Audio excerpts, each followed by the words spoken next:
Irish officials will examine new advice on the Johnson & Johnson COVID vaccine in the next day or so. The European Medicines Agency said today there is a possible link between the jab and blood clots, but it said this is extremely rare and the benefits of taking the vaccine far outweigh the risks.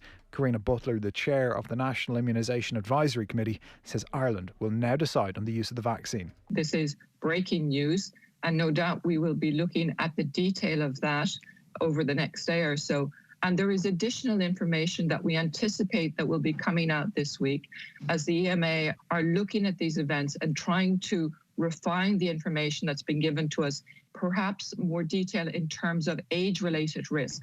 It comes alongside news of 11 further deaths from the virus and 390 further infections. 179 patients with the virus are being treated in hospital today, 48 of them receiving intensive care. The 14-day incidence rate per 100,000 people is slightly down at 113.9.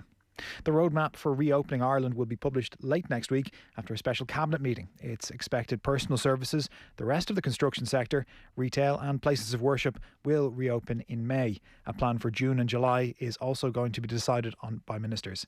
The Taoiseach Leo Varadkar says people should have an idea of the way forward from next week on. Yeah, we would hope to be able to indicate very clearly, or we'd expect to be able to indicate very clearly what restrictions will be eased in May, and then set out an indicative idea as to what could be eased in June or July, but I don't want to go any further than that. And the new IRA is suspected of planting a bomb close to a police officer's home in Derry. PSNI's headquarters believes the young mother was targeted by the terrorists as she's a member of the force. The viable device was placed at the rear of her car where her 3-year-old daughter would normally sit. That's it for now. More in an hour. News Talk weather. Drizzle drying out overnight with clear spells developing, misty in places with some fog patches and lows of 3 to 6 degrees. Drier and colder in Ulster and Connacht though, where temperatures may drop as low as freezing. Now you're up to date on News Talk. The Newsround on Off the Ball with Gillette. Put your best face forward with our new and improved razors. This is News Talk. Well, what a sham. I mean, what a bunch of morons. Chelsea are pulling out of the Super League. I thought they'd last a week. I thought this whole thing might at least make the weekend, but no. It would seem as protesters are gathering at Stamford Bridge this evening, all of the heavyweights in the UK football media are reporting that Chelsea are currently drafting word that they will be leaving the Super League post-haste. We'll be speaking across the show to Tony Evans on the Liverpool situation, Dominic Fifield, who covers the London clubs, and Sam Lee, who covers Man City as well. A lot of people thought Man City would be first to go. They were lukewarm in this whole thing, along with Chelsea. Chelsea have gone first. So all of that coming between now and 10 o'clock. Elsewhere, I should say, a brilliant day in the pool for Mona McSharry. She has qualified for the Olympics. We'll chat to Mona around 8:30. Plus, recorded this earlier on, so there'll be no Super League talk. But we'll be checking in with Andy Reid, former Irish international, making his way in the world of coaching, dealing with retirement, the death of both parents, and doing very well now as well. But really interesting chat coming your way with Andy Reid. 53106 is the text number. We're at Off the Ball on Twitter. Richie McCormack, hello to you. Oh, those Russians, Joe. Never trust them. Adrian Barry, hello. Joe, Richie, how we doing? What a sham. What an embarrassment. Yeah, it's mad, isn't it? Like you said, I figured that it would last longer than a week. The question is, I know you're saying Chelsea are saying that they want to pull out of the competition, is whether they actually can, because depending on who you talk to, there are rather lengthy term contracts involved in this Super League farrago. So whether or not Chelsea have the wherewithal to have a break clause inserted or have that already inserted, and whether they can activate it now, is another story. But there's going to be a lot of wrangling, legal or otherwise, going on with all this. If I was a cynic, though, I'd say that this has all been something of a ruse. There was, I don't know if anybody saw this earlier on, it was RMC journalist Mohamed Bouhafsi tweeted earlier on to say that UEFA have essentially stepped up in line of all this. You mentioned all the figures that were behind this Super League yesterday, Joe, and the millions and millions that have been acquired from JP Morgan and had been speculated in media rights, and basically said that UEFA have gone to a UK-based investor to seek similar funding, and they've already also accessed a line of credit that would see them, if not able to match, then at least compete fairly well with what the Super League top brass were offering. And this seems to be where it was headed all along. It was a game of brinksmanship. Yeah. Although surprising Man City went along with it, they seem to be lukewarm. Like Gary Neville made the point last night, why would City want this hassle? They're trying to sports wash their way into everybody's good books. Why would they go along with this unpopularity concept? It's the same with Abramovich and Chelsea. I mean, Abramovich hasn't actually been able to attend a home Chelsea game, pandemic or otherwise, for the last couple of years, given the rather fractious nature of the relationship between Russia and Great Britain. And I don't think... I'm not a cynical type as well, you know, Joe, but I don't think that Chelsea's decision to withdraw has come on the same day that Boris Johnson threatened to drop a legislative bomb on those involved in this thing, when essentially Russia would like very much to cozy up to Prime Minister Johnson, and Roman Abramovich would like, I'd imagine, to be able to return to Stamford Bridge when everybody else is allowed to return to Stamford Bridge. I don't think they're unconnected, those two statements. Maybe not. I mean, I just think they've freaked out. I think they've all freaked out at the frenzied reaction and they've bottled it. I think that's ultimately what's happened. And they've looked at, they didn't have their ducks in a row. They didn't have the Germans. They didn't have PSG. They jumped the gun on all this. And then the frenzied reaction meant that they weren't in a good starting position to begin with, was all the more devastating, the frenzied reaction. And so they've jumped ship, Adrian. I mean, it just seems like incompetency. I mean, even the way the whole thing was announced on the Sunday evening with the terrible logo and, different statements on different websites, and it wasn't a coherent unveiling. Like, they should have all been together in some stage like those silly Apple or Microsoft launches where, men in jeans dance around and punch the air, and had something a bit slicker. Instead, it was like this, it was a mishmash on Sunday evening. They were never set up to do this or to take on UEFA the way they were trying to. I totally agree with that last point, by the way, but I wouldn't put it down to incompetence at all. I really subscribe to the theory that this is the first move in a game of chess, and like that the website and the logo and all this sort of stuff was all like this today. I have to say, this all looks like hindsight now that it's been confirmed the last while that Chelsea are doing what they're going to do, and I presume the rest will follow suit. But I was definitely thinking about this afternoon in light of coming on here to chat to you lads this evening, and definitely thinking the more I thought about it that this really is just a game of chess. So like what the end point of that is, I don't know. Is it that they, in a couple of months' time, reveal a different plan that is a bit more of a meritocracy, and suddenly everybody's like, oh, okay, actually, this doesn't look so bad after all. Whereas actually, if they were to reveal that as plan A, it might have looked slightly worse. Is it, as Richie's alluding to, that actually it's just to squeeze more money out of UEFA, and that ultimately that's going to fall their way? Now, I'm not sure, but I think given the nature of the people we're dealing with, like, they're not idiots. Like, these are very wealthy business people who have been very smart about their business decisions up to this point, and I wouldn't subscribe to They haven't. Like, their business decisions, hang on. Barcelona are broke. Real Madrid are broke. The Italian clubs have no money. Like, let's not confer genius on these lads. Their structures, particularly Barcelona, are slightly different to the likes of Liverpool or Manchester United or maybe some more of those English clubs. I mean, obviously you can bring Chelsea into the conversation and wonder about how that wealth comes about. Would you say the way Man United has been run over the last 7-8 years has been done in a very smart way? Like, what are we basing this intelligence on? Money intelligence might be very different from street smarts, right? For a start. So, like, maybe there's a misstep with fans, but again, I mean, I think that they are surely smart enough to know, like, a lot of these owners, obviously Liverpool and some of the other clubs are involved in sports elsewhere. They understand the dynamic of fans. Like, I think the idea that they would have taken this step and not know that there was going to be a massive fans backlash, I think is just, I couldn't.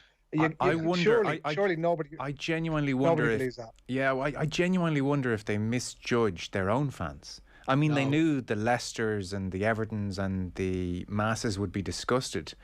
I'm not sure they were banking on protests by their own fans but outside their own clubs. Doesn't it all, Joe, when you stack it all up, doesn't it all look like you talk about the website, the logo, the launch, the jumping ahead of some other clubs, what's been described as the lack of understanding of the fans? Yeah. Couldn't all that just fit into a theory that this was all just a ruse? That's an interesting question. I do think they were chancing their arm, and I think if they had received an okay enough reaction, they might have proceeded with this. Ultimately, look, I think me and Rich were in agreement last night. This was never going to go anywhere, and I never for a second thought this was going to get off the ground. There were just too many moving parts, too many obstacles. The fact PSG and Bayern and Dortmund were against it from the off meant this had no chance, really. But I do think where we're headed, and this is part of it one way or another, we're headed for a situation where these 12 or these 15 do get guaranteed Champions League spots every year. And the other, so that's 15 from, and then 36. So the remaining 21 odd places are fought for by in some kind of meritocracy. Like it has gone under the radar that the reform announced on Monday by UEFA did allow for 2 places.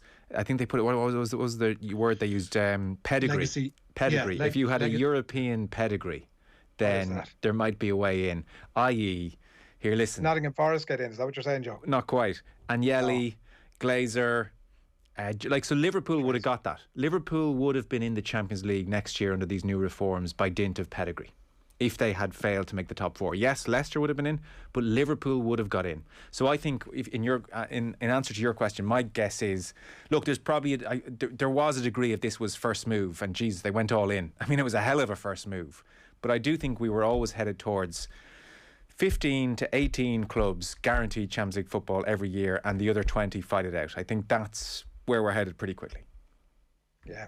Yeah, look, I think so, and I think that UEFA have to respond, obviously, to this with some sort of something. And we see, as you say, we've seen that, and I was that little line that was tucked away in that thing. Was it? You say it was yesterday? It came out. Yeah. I couldn't believe it. Looking at it, I was like, oh my god! Yeah. I think this is a version of the same thing. I have more breaking news. Go for it. Martin Lipton. Manchester City are pulling out of the Super League. Who's going to be next? I mean, you don't want to be last. You don't want to be last. And actually, there's a great credit to Andrea Agnelli on Friday.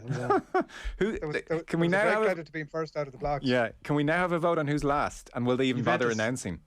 I love the idea, though, and Richie has outlined why, but the idea that they have to ask, can we not press ahead with this thing that we haven't yet pressed ahead with? Can we just put the reverse lights on?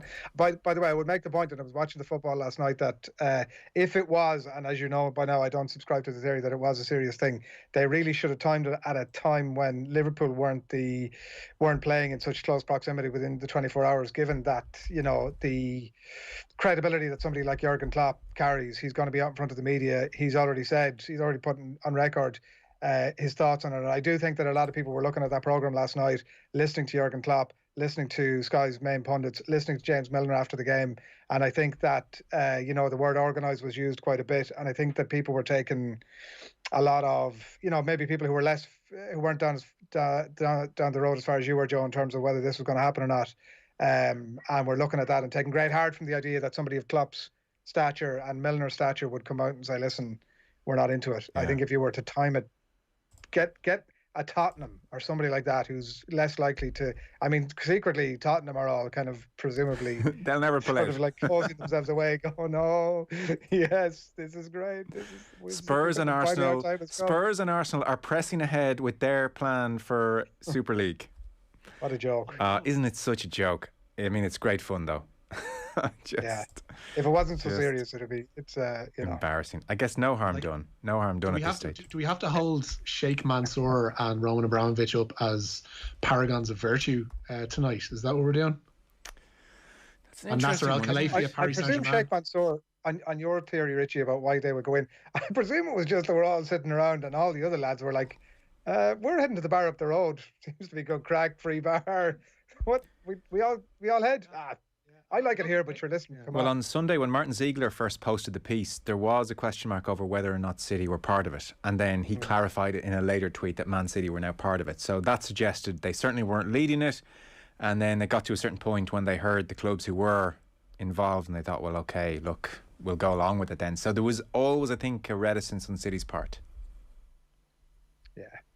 And it's, look, why would they? Like, it isn't the point was made last night. They don't need the money. I mean, I know they're in it for obviously reasons of making themselves and their country look better on the international stage or whatever. But I don't think this particular project has served to tick that box. Monday Night Football, Adrian, was electric last night. I mean, I went home afterwards and watched the whole thing because it just seemed like it was so unmissable. And in fairness, it was awesome. even like I make the point there about it being Liverpool that are on the TV that night, and the power of somebody like Klopp. Even for non-Liverpool fans, I think that he carries such credibility in the game that I think a lot of people were. I was certainly sitting at the edge of my seat to see what he'd have to say about it, and it was great. Like, it was just a brilliant watch, and the two lads getting stuck in. And Carragher after the game was like, "Oh, when we came in here at 2:00, I was pretty nervous about this thing was going ahead. I feel much better about it now. I feel much better about it." He had it was having the lads that all talked each other around. Yeah. But it was a very open, and like, they didn't shy away from the whole Sky question and all of that sort of stuff. And I thought Dave Jones handled it very well. Yeah. Thought it was a good chat, good show. It's not easy actually to handle that from Dave Jones' perspective, because the lads are full of brilliant rhetoric, and I don't mean that in a pejorative way. I mean, like, they're wonderful speakers, and they'll go for 2-3 minutes and say amazing stuff. And as a viewer, you just want them to keep. You're like, say something else. And so Dave Jones has to think of new questions effectively just to get them to say more of the same stuff. And in fairness to him, he kept it going. I think here's an interesting question now to get ahead of ourselves. So this thing's dead in the water. This thing's over. What really interests me now is, has something more serious started for those owners? I'm thinking in particular of the way Gary Neville went after the Glazers last night. They want booting out of the club, and they want booting out of the country. So these owners have shown themselves up for what they are. Now, in my book, I'm amazed anyone was surprised that this is what they were about. But look, it seems like fans are shocked at the fact that these money men wanted more money. But, Neville is talking about the Glazers who bought this club, a leverage buyout, have milked it for hundreds of millions for personal profit. Malcolm Glazer never stepped foot in Old Trafford once. I hadn't realised that actually until today. Wow. Yeah, I just assumed Malcolm Glazer had been to Old Trafford once. He never, I mean, he passed away in 2014, but from 05 to 14, he never thought to himself, I've bought this huge club, I should hop on a plane once just to have a look around. Never did. So that tells you all you need to know about their relationship with it. I wonder, will that kind of talk from Neville, who last night said he felt complicit, I wonder if this all just stops now. And I'm not so sure you can put the genie back in the bottle if you're Gary Neville when it comes to the Glazers. They have to face action. Like, the people who are involved in this, whether they're the Glazers, whether they're John W. Henry, whether they're, Sheikh Mansour, Roman Abramovich, Daniel Levy, whomever, like, they can't just withdraw from this thing and say, do the whole Men in Black shining the light in their eyes. Okay, everything's forgotten, everything's grand. Like, they took the piss here to an extraordinary level, to the point where their own league were contemplating kicking them out. It might have been temporarily, but at least that discussion was had. And that can't just be left for dead and they all move on as if nothing has ever happened. Action needs to actually be taken here, and a decent look at, I mean, this plays into, the Neville thing plays into a bigger conversation about the fit and proper persons and whether people have the actual resources and wherewithal to properly fund a club when they buy it. I mean, that conversation needs to properly be had, and Newcastle is the going concern as regards that. But yeah, I mean, they can't just walk away from this and pretend that nothing happened. They have to face a bit of a boot in the hole for the whole kit and caboodle. We should start. I don't think they will, by the way. You don't? I don't think they will. I just think that it'll be, come on into the room, lads, now. Come on back into the pub. You should have known that place up the road was going to be shut by the time you got there. Come on back in now. We'll give you a round on the house. Yeah. And it'll be all good. I mean, there's been all sorts of, there's loads of stuff going on. I think it's been like a great conversation. It's opened the door to a great conversation about football, and almost holding a mirror up to itself. And I think pulling the scales from the eyes, I think, as well, of a lot of fans who might have been on the fence about the why some of these owners are involved. But I mean, you've had all sorts of stuff. I watched I don't know, did you watch the 6.5 minutes, is it, of James Corden soliloquy on the... I couldn't. No, I couldn't. No, Joe, please do. Please, I beg of you at some point, please do. I've been listening to all of Jim White and Simon Jordan for 3 hours every morning to stay abreast of things, and that's done me in. That's done me in. Just even seeing Corden come out against the Super League made me want to, vehemently support it. What a terrible thing. By the way, to an audience that doesn't care. To an audience that doesn't care, like James Corden, like in tears, to an audience that don't care. Before the breaking news, he on his thing, right? He said he got to the end of his bit. He was like, don't make any mistake about it. These wealthy businessmen have wrestled this football, which is now so pure and so beautiful, from the hands of the. I'm like, oh man, such you must nonsense. be kidding me! Like, such nonsense. Breaking news. Go on, Richie. Word is Atletico Madrid are becoming the third domino to fall, and they are looking to also get out of this absolute shit show of a Super League. Genuinely, who's last? That is now the question. You know, Juve. on the Juve, yeah. Juve and the Glazers, we'll say. It's Agnelli on his own going, lads, come back. I've got a couple of bottles of Peroni on the go here. Come on, let's get wankered. No, it's going to be him on his own. All clubs apparently are meeting at the minute to discuss disbanding it. I mean, this is all just consistent with the theory that it was never a thing. Yeah. Yeah, I'd agree with that. I'd like, if there's an old wrestling adage that goes, if it's on TV, it's a work, which basically means if it is made it in front of a camera, then it's not for real. And I would suggest that pretty much all of this has been one massive Nicky take. It would have been leaked. There would have been a leak at some point. It would have been they're meeting to discuss this thing. They jumped the gun on it. Like the whole, honestly, the logo stuff on the crappy website, like it's there really was a line from Sean Ingle yesterday. He'd gotten a further kind of document about the details of the Super League, and there was a line in it that really jumped out at me. Said people who were involved in coding this thing will be really angry that it was so easy to come across. Nothing like something's only easy to come across if you make it easy to come across on purpose. And these details were leaked. The website was crap. The notifications were rubbish on purpose. This was made to look bad from the get-go on purpose. And I don't think anything you're seeing now is anything that we shouldn't have expected, really. Yeah. They're all sitting around the table at this minute going, ooh, what do we do? Should we disband? Okay, then. But it's par for the course, I think. There is, though, I mean, we should get on to the news, or Richie, you can run us through bullet points in just a second. I guess this is the news we're talking about. If you're just tuning in, the Super League's dead. Basically, Chelsea, about, an hour ago now, the news broke that they were, as Richie blesses himself, their drafting word that they were withdrawing. Man City have pulled out, and now, was it Atletico you said are next? And I guess it's done. It's over. It's an embarrassment.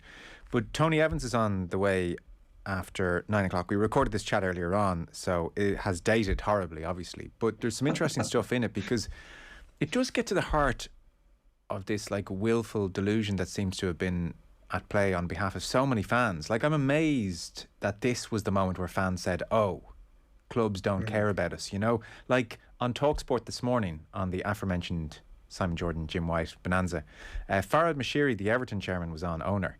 And I quote, he said, this makes football a money game, end quote. I thought, what? Well, as opposed to... What? Kick-off times, other side of the country for fans on Tuesday nights, or to suit Asian markets, the salaries, the inequality, the Champions League, all on BT behind terrestrial television. And even, I brought this up with Tony Evans. The behaviour of Liverpool towards the residents around the stadium for decades, nothing short of a disgrace. So from the mid-1990s, they instigated a policy of buying the houses around the ground and leaving them empty. It was a concerted thing. And it wasn't just one owner. It wasn't like they could just pin it on that owner. He was evil. 3 different ownerships across this period, and this ethos flowed through the club. David Conn did brilliant work on it for The Guardian. Talked about years of dereliction, stagnation, decline, crime, fires, vandalism. People like Loher Road, he mentions, backs onto the Anfield main stand. One man who lived next door to a house Liverpool own and have left empty, or tinned up, as the locals call it. He shook his head. He said, I'm not moving out. I've been driven out. So the clubs used agencies or used third parties to buy the houses, who then sold them back to the club very quickly. Resident there said this wasn't a natural decline in the area, it was engineered. As you can imagine, housing prices plummeted, and people had to live next door to, empty houses which were vandalised and all sorts going on. The land registry showed that between January 96 Liverpool and March 2000 even, Liverpool bought 10 houses on Loher Road alone. These tinned up houses, empty for up to 15 years, all to build a new stand. Now, to me, that's in the area. That's where the match-going fan must know that's going on. For me, that's way more egregious than the Super League, So I don't know, Adrian. It's been amazing to hear people saying, "Oh, well, this shows they don't give a damn about us." Yeah, well, even listening to Andy Mitten and Gareth Roberts of the Anfield Wrap on with the lads on AM this morning. They were definitely talking about that disparity between the local fans and the international fans. And, you know, how like your point about the Glazers earlier, like how much of a toss do they give anymore about the local fans is probably something that, I mean, that what you're talking about there is pretty damning evidence that they couldn't give two hoots about them. But I mean, I agree with you wholeheartedly that it's remarkable that I think in this country we hold a degree of cynicism about those types of things, and I don't know if that's quite the right word either, but you know what I'm getting at, like in a way that we're not, I don't think we quite have the wool pulled over our eyes as easy maybe as maybe some others, so maybe it's not sort of new news to us, but it is. I mean, I don't know. The question that Richie raises is an interesting one. How much it impacts now on fans' relationships with. We even listened to Gareth Roberts, as I said, at the Anfield Wrap earlier on OTBAM, talking about like looking at the game last night and not really been like, you know, you can't focus on the game. You're not really that interested or invested anymore in the outcome of it. How much damage has all this done to that level of fan? Does everybody just forget about it really quickly and everybody moves on with life? I think so. No. Interesting. I think they do actually. Yeah, I think this is. I think, or in the past there are bits and pieces. If it had gone on in individual clubs, or if one or two had been involved in this thing, I think you might be right, Joe. But I think the fact that it's been spread across 6 Premier League clubs, another 3, whatever it is, in Spain, and then on across into Europe, this has kind of made a lot of football fans ask a question: what am I actually getting back from that lot that I'm supporting? Yeah, I hear you. I think the owners will be deeply unpopular. But I think, take Liverpool for instance, they will look at Klopp and the lads and they will say, well, we support them. That's what we're supporting here, and our bond is with them. And John Henry will, you know, his name will be a little bit dirty around Merseyside for a while, maybe the rest of his tenure. But then again, if he buys a few players and they start winning a few more trophies, and then he'll be redeemed over time. But I think the supporters will look at the thing and say, well, we support Klopp, we support the lads, we support Hendo, and it's us on the terrace. That's what Liverpool is. And I think they get pretty quickly back to that. But it probably damages the owner. I think that's all well and good if the club are actually doing well. If Liverpool are in the position they were at this time last year, I think that relationship with the manager and with the players, as you mentioned, remains untouched. But if they're struggling, if they're back if the fans are back in the stadiums at the moment, it's a completely different ball game, because the reaction to this would obviously be more vociferous. But I think generally when they do come back, and they are going to start trickling back, and they will be back by August when the season starts next year, if there are teams doing badly, the relationship between the fans and the club is going to be exacerbated by the fact that they were involved in this thing prior to the season ending. Yeah, maybe. And that they wanted to get away. And if you have an Arsenal struggling down in 9th or 10th by the first week in September, or a Tottenham doing the same under a new manager, or even Liverpool as well, as you mentioned there, things could get ugly. I think you'll see Glazers out, you'll see Henry out potentially if things went awry. I think he's more credit in the bank somehow. I think you'll see that kind of stuff maybe. Yeah. But I don't think you'll see boycotts of matches, Adrian. I wouldn't think so. No, I agree with all that. Yeah, I think that it will give. And look at it. It just depends what the next step is. It depends what the end game is. Is it to, in 2 months' time, release? You know, the super clubs release something else. The Super League releases something else that's a watered down version of this. Or are they just back in with UEFA? Like, by the way, those owners couldn't give two hoots. Do you think Glazers care less about like the fans holding up Glazers out posters? No. Like, if they're willing to do this, you can rest assured they could give two hoots about 50,000 fans standing outside Old Trafford with fans saying Glazers out. Like, can you imagine the Glazers over brunch this morning and one of their Manny staff coming up saying, geez, they're going mad over there in England. Gary Neville's going off on the TV.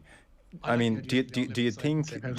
Can you imagine their reaction? Like, and your point is, I mean, who's Gary Neville? Well, indeed. Although, geez, the way Neville spoke about Joel, I'm doing a deep dive on Noel. He was like, I saw Joel and I knew this was serious. I mean, he made Joel Edwards, Joel Glazer, out to be like an assassin. That was kind of the. Joel is the one who was named on the Super League board, as far as I know. There are about 4 or 5 others. But Neville was saying, when I saw Joel, I knew this was serious. That man doesn't put his name on anything. Like it was amazing. So look, Richie, as you can imagine, we've gone over there. The news round on Off the Ball on News Talk is with thanks to Gillette. We don't just play the game, we change it. Gillette, made of what matters. So, aside from Super League, do you want to give us bullet point a couple of bits and pieces? We've got about 4 or 5 minutes. Yeah, tonight, Dundalk without a win and without a manager heading into tonight's SSE Electricity Premier Division trip to Derry. The club confirmed the departures yesterday, of course, of Filippo Giovagnoli and Shane Keegan. Elsewhere this evening, leader Shamrock Rovers away to Drogheda United. St Pat's unbeaten start is going to be tested by the visit of Kevin Sheedy's Waterford to Richmond Park. Bohemians are entertaining Sligo, and Longford are up against Finn Harps, and all of those games have 7:45 starts. Holders Kilkenny await the winners of Laois and Wexford in the semi-finals of the Leinster Senior Hurling Championship. The other last four ties will see Galway play either Dublin or McDonagh Cup winners Antrim. The draw has also been made this morning for the Leinster Senior Football Championship. 6 in a row, All-Ireland champions Dublin will go to Wexford or Wicklow in the quarter-finals. Mickey Hart's first GAA Championship game in charge of Louth will see the Wee County play Offaly for the right to play Kildare in the last 8, while Meath will face either Carlow or Longford in the quarters, with the other last 8 clash pitting Westmeath against Laois. Also, Ulster Championship draw made this evening too. Just going to bring you through that one as well. I'm trying to scan down through the mentions of the GAA and it's not coming up. We'll get to it in a little bit. But moving on, as you mentioned there, the new Guinness Pro 14 Rainbow Cup competition has been thrown into disarray before it's scheduled to start this weekend. The 4 teams from South Africa, the Bulls, Stormers, Lions and Sharks, are set to pull out, with locals reporting that they won't be able to come to Europe due to travel restrictions. They were due to start the competition with 3 rounds of domestic clashes before travelling to Europe for those games. Meanwhile, Munster, who face Leinster in the competition on Saturday, could have second row RG Snyman back in the squad. He's been out since August with a ruptured ligament.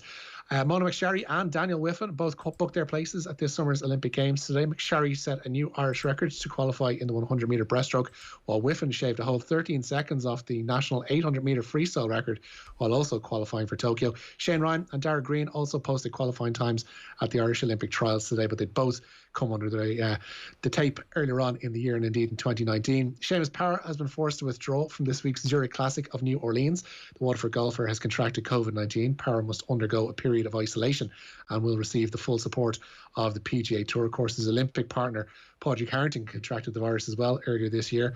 The English RFU today giving its backing to Eddie Jones to continue on as England head coach following a review into the team's disappointing 5th place finish in the Six Nations. Feedback was heard from players, coaches and support staff, as well as detailed presentations from the Australian himself. Okay. The RFU noted coaching team absences caused by the COVID-19 pandemic, and some players were underprepared or fatigued as factors. And in the World Snooker Championships as well, Mark Allen has just taken an 8-2 lead over Liu Haotian in the first round match at the Crucible. Richie, thank you. Cheers, Joe. Adrian Barry, pleasure.